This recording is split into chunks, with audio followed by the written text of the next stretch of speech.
Today I'm going to be installing the Lee Gunsmithing Rossi 92 Gunslinger Spring Kit.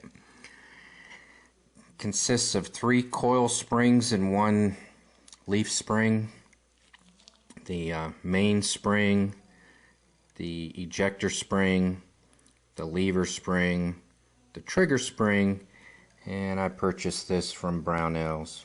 So the first part of this disassembly is to remove the tang screw and then separate the buttstock from the rifle assembly. Alright, the next step is to cock the hammer and place a straight pin into the mainspring rod hole so that it goes all the way through the mainspring rod. Now I'm going to remove the bolt pin stop screw, which is this guy right here.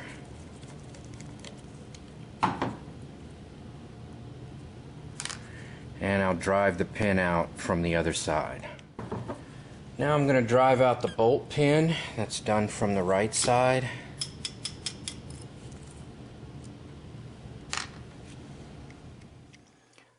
Next is to swing down the lever and open the bolt. Be careful not to lose the ejector spring, and ejector collar. Alright, replacing the lever spring, I'm just going to talk through that. It's simple. You just drive out this pin, replace the spring behind the plunger. That's fairly straightforward. Alright, next I'm going to remove the lower tang screw and remove the lower tang.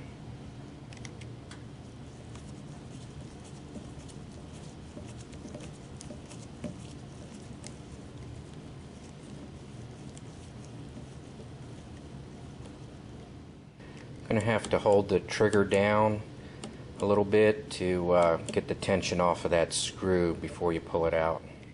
So I'm having to remove the tang by wiggling it and pulling it back, and there the hammer spring, main spring fell, and now the lower tang and the trigger is out. I'll be able to replace the trigger spring now.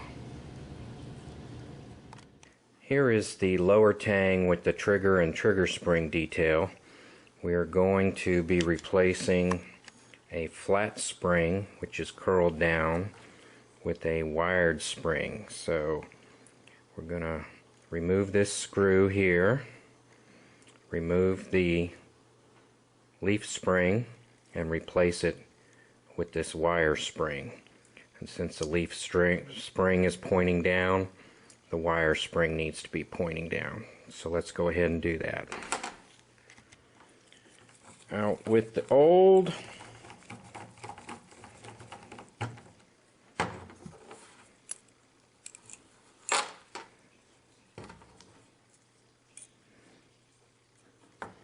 in with the new. What I did to keep the spring straight is I put it in place, snugged it down, engaged the trigger, and then finished tightening down the screw.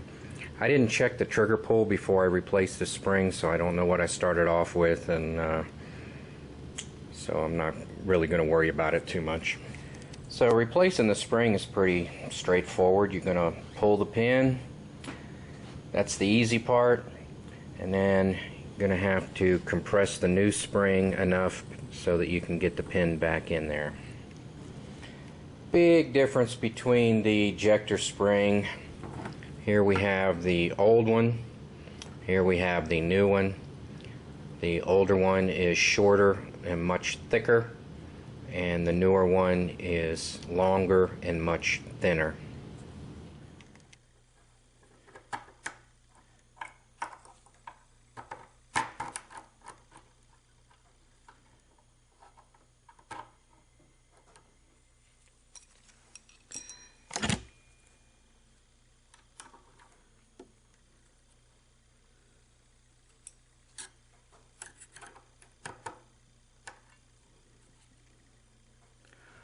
Alright, I'm just going to drive that pin in.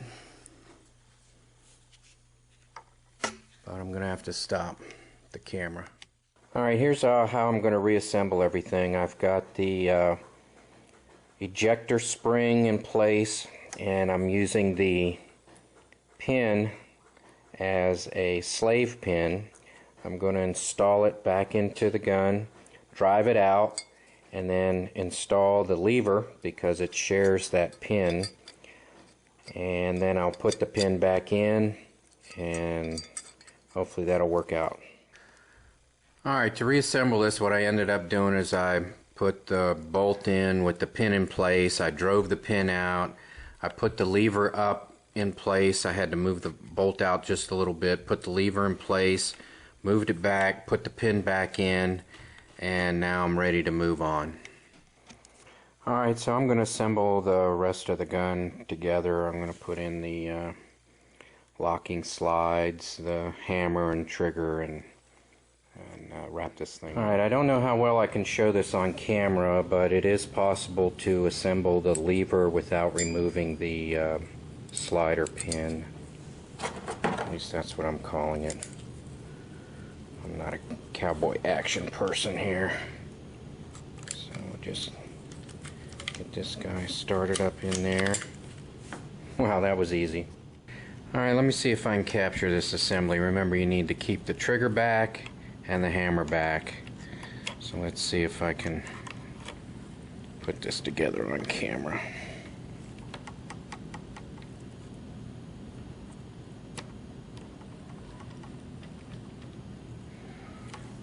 Don't forget to line up the mainspring pin.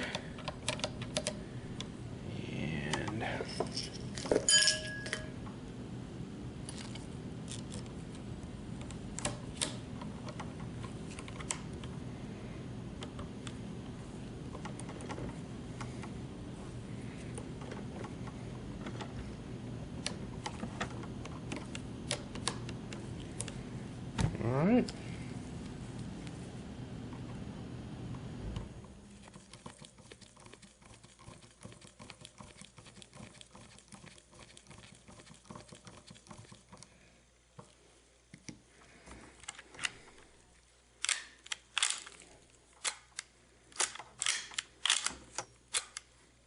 Okay.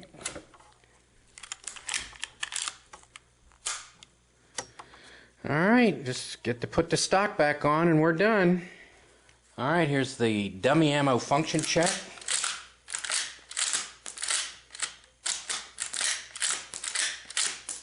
Alright, everything's good.